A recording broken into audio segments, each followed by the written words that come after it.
తెలంగాణలో ఎయిర్పోర్ట్ల అభివృద్ధికి కేంద్రం కట్టుబడి ఉందన్నారు కేంద్ర మంత్రి రామ్మోహన్ నాయుడు. తెలంగాణలో ఎయిర్పోర్ట్ల అభివృద్ధిపై రక్షణ శాఖ మంత్రి రాజ్నాథ్ సింగ్ తో రామ్మోహన్ నాయుడు కిషన్ రెడ్డి భేటీ అయ్యారు. ఈ సమావేశంలో ఆదిలాబాద్ తో పాటు మామునూరు, కొత్తగూడెం ఎయిర్పోర్ట్లపై చర్చించారు. వీలైనంత త్వరగా ఆదిలాబాద్ ఎయిర్పోర్ట్ 3 నెలల్లో మామునూరు ఎయిర్పోర్ట్ నిర్మాణానికి సంబంధించి శంకుస్థాపన చేస్తామన్నారు. ఇందుకోసం తెలంగాణ ప్రభుత్వాన్ని కూడా సంప్రదించినట్లుగా రామ్మోహన్ నాయుడు తెలిపారు. ఎక్కడెక్కడైతే ఫీజిబిలిటీ ఉన్నటువంటి ఎయిర్పోర్ట్స్ ఫీల్డ్స్ ఉన్నాయో వాటన్నిటిని కూడా ఎయిర్పోర్ట్స్ నిర్మించాలని కేంద్ర ప్రభుత్వం తరఫున కూడా ఒక బలమైనటువంటి నిర్ణయం తీసుకొని ముందుకు నడుస్తున్నాం. అందులోనే భాగంగా ఎంతో కాలం నుంచి కేవలం ఒక ఎయిర్ స్ట్రిప్గానే ఉండిపోయినటువంటి వరంగల్లో మామ్నూర్ ఎయిర్పోర్ట్ని కూడా రాష్ట్ర ప్రభుత్వం కూడా సహకరించి దానికి కావలసినటువంటి ల్యాండ్ కూడా అప్పచెప్పింది.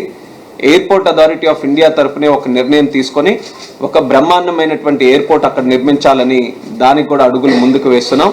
మరొక 3 నెలల్లో దానికి ఫౌండేషన్ స్టోన్ కూడా వేసే విధంగా చర్యలు కూడా ఈరోజు చేపడుతున్నాం. ప్రత్యేకంగా తెలంగాణ రాష్ట్ర అభివృద్ధి గురించి ఎయిర్పోర్ట్స్లో, సివిల్ ఏవియేషన్లో కిషన్ రెడ్డి గారు పలు సందర్భాల్లో నాతో పాటు చర్చించి కొన్ని ప్రయారిటీ లొకేషన్స్ ఆయన కూడా మాకు ఇవ్వడం జరిగింది.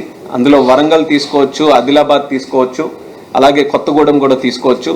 ఇలాంటి లొకేషన్స్లో ఖచ్చితంగా ఈ ఎన్డీఏ ప్రభుత్వం కాలంలోనే మనం కేంద్రం నుంచి అన్ని విధాలుగా మనం సహకారం అందించి తెలంగాణ రాష్ట్రంలో ఈ యొక్క ఎయిర్పోర్ట్ సాధించాలని ఆయన ఎప్పటికప్పుడు తెలంగాణ రాష్ట్ర తరఫున కూడా ఆయన డిమాండ్ చేస్తూ నా ముందు కూడా పెట్టడం జరిగింది. ఆదిలాబాద్లో ఎయిర్పోర్ట్ నిర్మించాలనంటే సుమారు ఎయిర్ బస్సుకి సరిపోయేటట్టు ఒక రన్వే నిర్మించాలనంటే ఒక 430 ఎకరాల వరకు భూమి తాలూకా ఆవశ్యకత అక్కడ ఉంది.